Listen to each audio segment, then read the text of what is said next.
good, the bad, and the ugly. Dateline's Picture of the Week. Dateline, with Jane Pauley and Stone Phillips, plus Tom Brokaw, Katie Couric, and Maria Shriver. From Studio 3B in Rockefeller Center, here is Jane Pauley. Good evening. A dusty tabletop, a spot in your clothes, a crooked picture. For most of us, these are minor annoyances, if we notice them at all. But for other people, even the smallest imperfections take on overwhelming importance and can take over their lives. Some people are so afraid of germs, they constantly wash their hands, or so obsessed with safety, they're afraid to leave the house. It's called Obsessive Compulsive Disorder. It affects millions, including someone you're about to meet, someone who may look familiar. Here's Sarah James with the latest on one man's battle with OCD.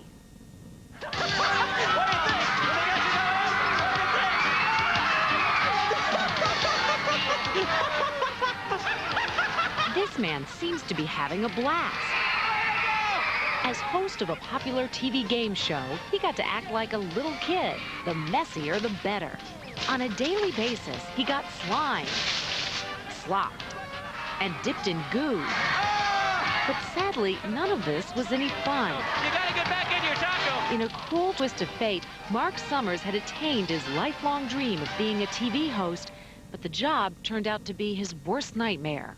I remember in my mind, like it was yesterday, saying, I know this is great television, but I hate this. I hate this. I want to go and take a shower now. And as uncomfortable as he was at work, coming home was pure torture. When I got out of that studio and I drove home, the first thing I had to do was fix everything.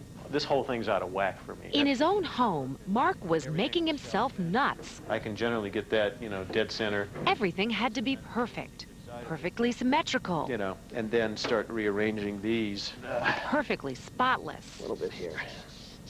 and perfectly straight. I don't know how many times a day I get down on my hands and knees and straighten this fringe. Oh, holy cow! Marc Summers may be a TV personality, but he's also one of the 5 to 6 million Americans who suffer from obsessive compulsive disorder. They're usually bright. They have very good insight. And that's what makes these symptoms so tragic for them. Eric Hollander is a psychiatrist who runs an OCD research program at New York's Mount Sinai Medical Center. Intellectually, they know that these symptoms are crazy. They're silly, and yet they can't stop doing these things. I'm trying to get the lines to line up. Experts say OCD behavior like this stems from an oversensitivity in the brain's serotonin, a chemical system signaling risks and dangers. People with OCD are on constant full alert, anxious all the time, which is how Marc Summers has felt all his life, but he didn't know why.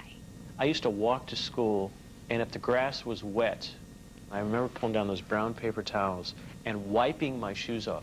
In Cub Scouts, they used to have inspections, sort of like the Army. I won every time. This is the Cub Scouts. We're not talking about the Marines. I know. And his desperate need for order and control didn't stop when he got married. Alice, his wife of 25 years, had no idea when they met that Marc had a serious disorder. She just thought he was incredibly neat to a fault. But she ultimately complained when he turned every Sunday into spit and polish cleanups. I don't feel comfortable with spending a whole day out of the weekend cleaning an apartment that's literally 1 bedroom and 1 bathroom. And when they moved into this big house, it only got worse. There's a trick to straightening this fringe. You go like this, ready? Pretty cool, huh? Now Throughout it all, there was one constant that helped Marc Summers cope. Do you realize how stupid this is? His sense of humor. Thank God I can laugh about it and have fun about it. There's a story about me dust busting a kid once who had... Wait a minute. You dust busted a kid? What happened? I'm trying to picture this. Isn't this ridiculous? What happened? Isn't the dumbest thing in the world? They were making cookies, and there was this one kid, and he was getting ready to stand up and go to the bathroom. And I said, don't move. And I got a dust buster, I swear to you, Sarah, and I dust busted the flour off this kid. And that's why I don't want anybody over in the house. Well, you could laugh, and you would show laughter to the outside. Was there a part where this was really bothering you, where it was really causing strife in your life? Oh, yeah. I think it put tremendous stress on our marriage. I think it put tremendous stress on my kids. Most of all with his daughter Meredith. I'd be trying to straighten a rug in private, and she'd come down and say, "Dad, please don't do that." It would upset her. It would really upset her. Even so, he suffered in secret, in silence. He didn't seek help, didn't even acknowledge he had OCD. But then his life changed. His successfully sloppy game show had run its course. It was October of 1995, and Summers was now co-hosting a cable talk show. The day's topic struck a nerve. When I was doing the research the night before on the show, I started to tear up because I said, I do that? I do that? Oh my God, this is, what I do has a name. In our next segment, we're going to talk about OCD. And this is something that I have. Dramatically, he finally disclosed it to himself and his family in the most public way, on TV. As it happened, one guest was Dr. Hollander, the OCD specialist. Hollander offered to help, but Summers wasn't quite ready. What was your lowest point? I know exactly when it was, about 2 o'clock in the morning. And I was in this room on my hands and knees, straightening fringe that was already straight, by the way. I remember that. And Alice came down and she said to me, "What in the hell are you doing?" And I looked up at her and I said, "I have no idea." That was the point where I said, better call, better get help, better fix this. Marc made the call in the summer of 1996. That's when he started taking the OCD medication Luvox and began therapy with Dr. Hollander. That November, we observed a session. I have a living room that has furniture in that nobody's ever sat in. Never. Never. That room is neat. That room is clean. It's perfect. Looks like a damn museum. I think that it's a terrible stress that you put on yourself, really. Feeling like you always have to be perfect. I think a sort of a watchword should be good enough. 1 week later, that advice is put to the test, and we're there to see it, because this is cleaning day, and the cleaning woman is pressing Marc's buttons. His panic buttons. Will the medication help? Bye-bye. Not much. As soon as she's out the door, Oh, God. Marc zooms into overdrive. I can't function unless everything is exactly the way I want it. That goes for pictures, phone cords, and whatever. See, I like these two going like this. Pillows, dishes, and chairs. This should go in more, but I know if I put it in, there's going to be dents on the carpet, but I'm going to try and rub them out. Mirrors. It's a little crooked. I gotta Blinds. these. And curtains. These are supposed to be sort of free form, but I like them to be free form the way I want them to be free form. Cleaning up is such a dirty job, but someone has to undo it. So now look at all these rugs. See, they're not centered here. And in the end, there's no more rigorous work than fringe patrol. Fringe absolutely drives me the most crazy. I'm working up a sweat today doing this. Once I get it done, it does make me feel better. I just wish I didn't have to do it. And no room is safe when Marc is being Mr. Clean. Can I come in and fix a little? Even though he knows he shouldn't invade his teenage daughter's sanctuary, Marc simply can't help himself. I feel really bad for him sometimes because there's things that he could be doing that are a lot more meaningful than like combing fringes on rugs. Later, watching his own behavior is painful. It upsets me. Doesn't make me happy.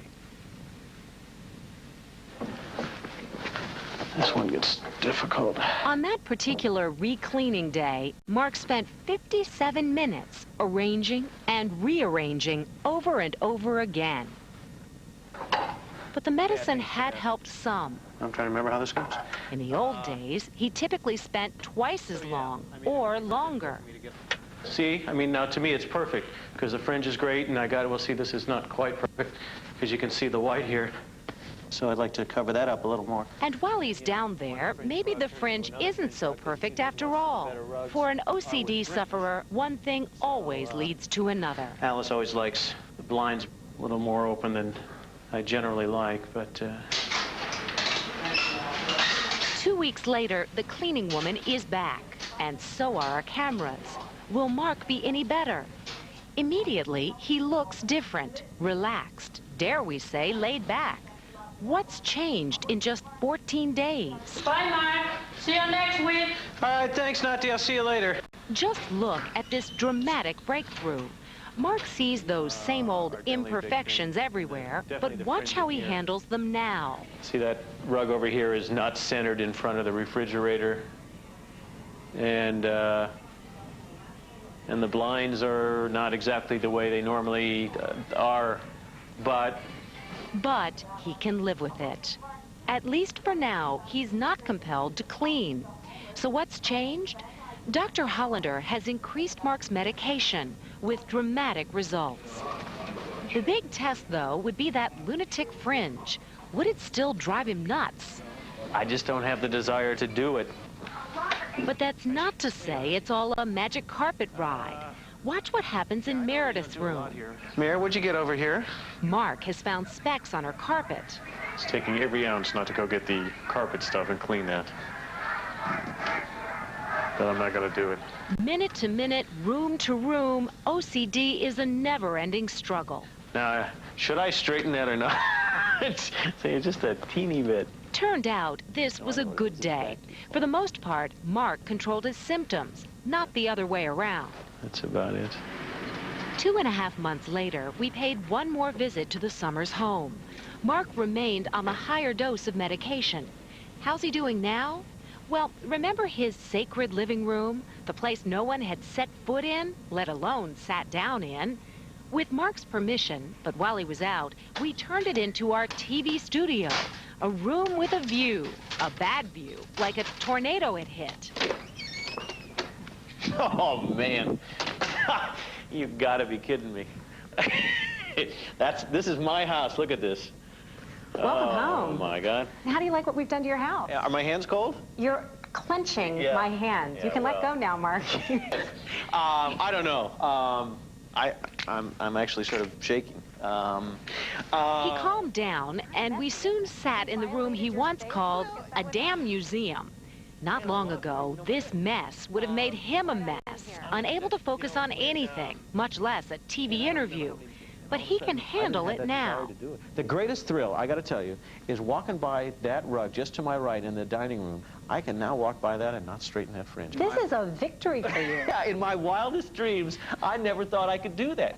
In fact, he felt so good that he cut back, then stopped his medication. I'm not a kind of guy who can stand behind a podium. So how's he done in the 2 years since our last visit?